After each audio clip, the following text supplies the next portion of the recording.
Halo, selamat datang kembali. Hari ini kita akan membahas sesuatu yang fundamental banget dalam sebuah pemerintahan modern, yaitu pemisahan kekuasaan. Kedengarannya mungkin agak berat ya, tapi percayalah, ini adalah fondasi dari banyak negara demokrasi yang kita kenal sekarang. Oke, kita mulai dengan pertanyaan simpel tapi penting.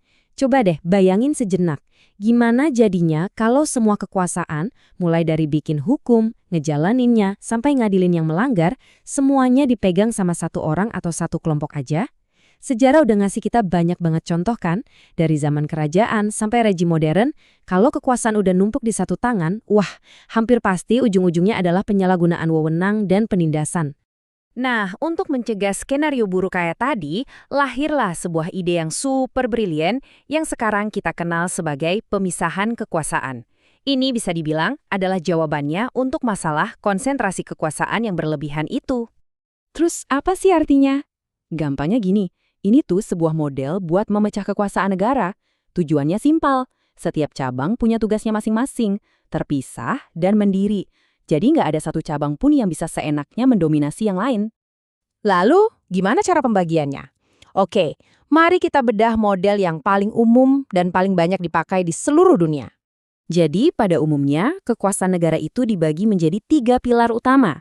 Angka 3 ini bukan kebetulan loh ya. Angka ini dianggap bisa menciptakan keseimbangan yang paling stabil.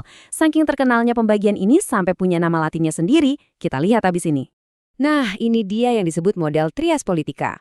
Pertama, ada cabang legislatif. Pikirkan saja seperti parlemen atau DPR. Tugas mereka adalah membuat aturan main alias undang-undang. Kedua, ada eksekutif, yang biasanya dipimpin presiden atau perdana menteri. Tugas mereka adalah menjalankan undang-undang itu. Dan yang ketiga, tentu saja, yudikatif. Ini adalah sistem peradilan yang menafsirkan hukum dan mengadili kalau ada yang melanggar. Ketiganya ini kayak kaki-kaki tripod yang menopang negara biar tetap seimbang. Kita udah tahu apanya dan gimananya. Tapi pertanyaan yang paling penting kan sebenarnya, kenapa? Kenapa sih kekuasaan itu harus repot-repot dipisah? Apa tujuan utamanya? Jawabannya sebenarnya sesederhana ini tapi dampaknya luar biasa. Tujuan akhir dari seluruh sistem yang rumit ini cuma satu, mencegah kekuasaan yang berbahaya itu menumpuk di satu tangan. Ini adalah semacam mekanisme pertahanan diri bagi sebuah demokrasi. Nah, biar tujuan itu tercapai, ada mekanisme kunci yang keren banget, namanya checks and balances, saling mengawasi dan mengimbangi. Coba bayangin seperti roda-roda gigi yang saling terkait. Tiap cabang itu punya kekuatan buat ngerem atau membatasi tindakan cabang lain, jadi semuanya bergerak selaras. Contohnya nih, legislatif bisa menolak proposal dari eksekutif, atau yudikatif bisa membatalkan undang-undang buatan legislatif kalau dianggap melanggar konstitusi. Ini menciptakan sebuah katakanlah tarian kekuasaan yang dinamis, biar nggak ada yang bisa bertindak seenaknya. Kadang, cara terbaik buat benar-benar ngerti satu konsep adalah dengan membandingkannya sama lawannya.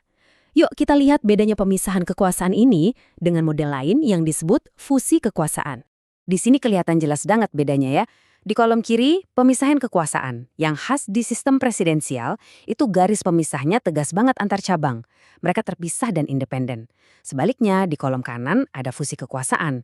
Ini umum di sistem parlementer. Di sini justru ada tumpang tindih. Misalnya, Perdana Menteri yang merupakan bagian dari eksekutif juga sekaligus anggota parlemen, bagian dari legislatif. Jadi ini adalah dua pendekatan yang sangat berbeda dalam mengatur kekuasaan. Oke, sebagai penutup, coba kita renungkan ini sejenak. Konsep yang kedengarannya abstrak dan ada di buku-buku tebal ini sebetulnya punya dampak yang sangat nyata ke hidup kita.